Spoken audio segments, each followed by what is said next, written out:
Movie நேர்கள் அனைவருக்கும் இனிய வணக்கம். நான் உங்க தீபா பாஸ்கர். ஓகே, இப்போ என்ன திரைப்படத்தை பத்தி பார்க்க போறோமா? யோலோ. எஸ், யோலோனா என்ன? அதுக்கு ஒரு அழகான ஒரு மீனிங்கே வச்சிருக்காங்க. You only live once.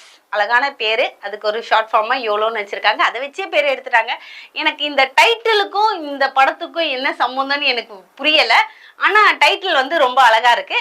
Hero ரொம்ப அழகா கியூட்டா இருக்கிறாருன்னு சொல்லலாம். இந்த படத்தோட ஹீரோ யாருன்னு பாத்தீங்கன்னா தேவ்.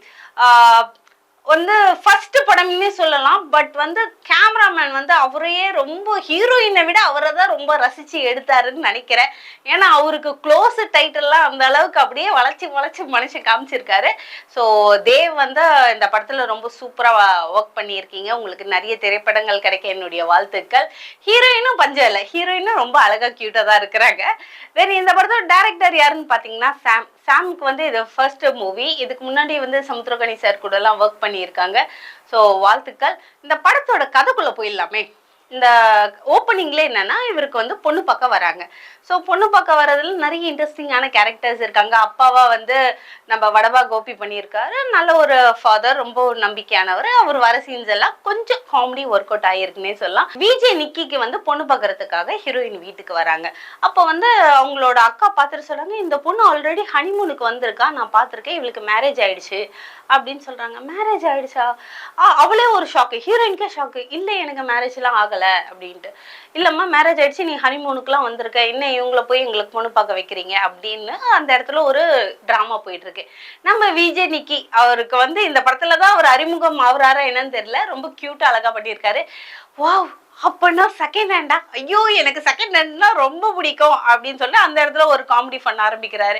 என் காரு செகண்ட் ஹேண்டு, நான் வீடு வாங்கி இருக்கிறது செகண்ட் ஹேண்டு அப்படின்ட்டு அந்த ஒரு செகண்ட் ஹேண்டுக்கு பிறந்த செகண்ட் ஹேண்டுன்ற மாதிரியே ஒரு ஃபார்ம்ல வராரு. ஸோ அந்த காமெடி நல்லாவே ஒர்க் அவுட் ஆயிருக்கு. இந்த படம் ஃபுல்லாவே அந்த செகண்ட் ஹேண்டுன்றத ரொம்ப அழகா மென்ஷன் பண்ணியிருக்காரு.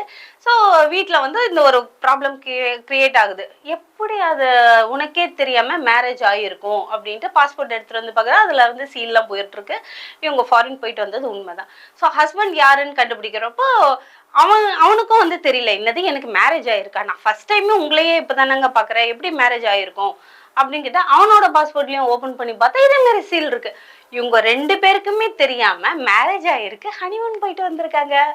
ஸோ அது எப்படின்றத ஐடென்டிஃபை பண்றது அந்த படத்தோட ஸ்டோரி. இதே சமயத்துல ஹீரோயின் வந்து நார்மலா ஒரு ஆஃபீஸ்ல ஐடி கம்பெனில ஒர்க் பண்ற ஸ்டாஃப் தான். பட் ஹீரோ பாத்தீங்கன்னா யூடியூப் சேனல் நம்மள மாதிரி பிராங்க் எல்லாம் இல்லை, அவரு ஒரு யூடியூப் சேனல் வச்சுட்டு எல்லாருமே வந்து பேய் அந்த பிசாஸ்லாம் இருக்கிற மாதிரி ஒரு பயங்கரமா நடுராத்திரில எல்லாம் வந்து ஷாக் கொடுக்குறாரு. அந்த யூடியூப் சேனல் நல்லா சூப்பரா போயிட்டு இருக்கு. அந்த யூடியூப் சேனலோட பேர் தான் யோலோ.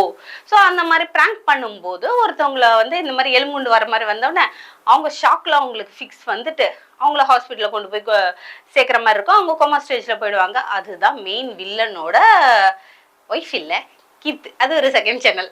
ஸோ அதுக்கப்புறம் தான் படத்தோட ஸ்டோரி அப்படியே டிராவல் ஆகுது. இவங்க எதனால வந்தாங்க, எதுக்காக அங்கே போனாங்க அப்படிலாம் பார்த்தாங்கன்னா வில்லனோட, அதாவது அந்த மயக்கத்துல இருந்து மெயின் வில்லனோட பையன் வந்து பெரிய நகை கடை வச்சிருந்தாங்க வில்லனு. ஸோ அந்த பையன் வந்து அங்கே வேலை செய்யற ஒரு பொண்ணை வந்து சைட் அடிச்சு அப்படியே ரொமான்ஸ் பண்ணிட்டு இருப்பாங்க. இதை பார்த்துருவாங்க. பார்த்துட்டு ஆஸ் யூஷுவல் எல்லாரும் வார்ன் பண்ற மாதிரி தான் வார்ன் பண்ணுவாங்க. அங்கே கொலை பண்ணிட்டுவாங்க. இவங்க ரெண்டு பேரோட ஆவி இவங்க உடம்புக்குள்ள போயிட்டு என்னென்னலாம் பண்ணுது அப்படின்றதான் படத்தோட கதை. திருப்பி வந்து பழி வாங்கினாங்களா அப்படி இப்படின்னு அது ஒரு பெரிய டிராவலா போகும். ஸோ நானே எல்லாமே சொல்ல முடியாது, நீங்க தேட்டர்ல போய் பாருங்க. இதுக்கு இடையில வந்து பாத்தீங்கன்னா நல்லா காமெடிக்கு ஃபன்னுக்கு அங்கங்க எடுத்து போற மாதிரி ஒரு சாமியார் ஒண்ணு போடுறாரு.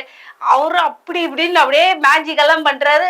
அது ஒரு விதமான பிளே, பட் சூப்பரா ஒர்க் அவுட் ஆயிருக்கு. ஸோ ஃபர்ஸ்ட் மூவி இன்னும் கொஞ்சம் கதையை வந்து அழகா சூப்பரா எடுத்துட்டு போனீங்கன்னா இன்னும் நல்லா இருக்குன்னே சொல்லலாம். பட் ஒரு விதமான ஒரு ஃபன் டிராவலா தான் இருக்கு யோலோ.